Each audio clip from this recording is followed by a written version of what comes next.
update natin para sa lagay ng ating panahon ngayong hapon po ng May 3, 2024 na kung saan sa ngayon ay patuloy pa rin na easterlies ang hangin na umihip po dito sa ating bansa habang may ITZZ pa rin na patuloy na nag-i-extend dyan po sa may southeastern part ng Mindanao at may taloy pa rin ng northeasterly surface wind flow dyan po sa may extreme northern Luzon at sa ating long range forecast wala pa rin bagyo na namamataan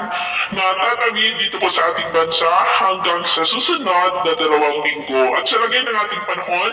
ngayong hapon ay maayos ang panahon sa malaking bahagi ng ating bansa. Patuloy pa rin na mainit at malinsangan, pero may tsansa pa rin ng maulap na kalangitan with isolated rain sa ilang bahagi ng Benguet, Lagonoy at Basilan. At mamayang gabi, maayos pa rin ang panahon sa malaking bahagi ng ating bansa, pero may tsansa pa rin ng mga isolated light rains pero mga panandalian lamang sa ilang bahagi po.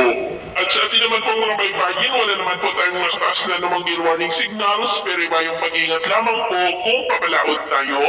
para mas makaiwas sa mga sakunang pangkaragatan.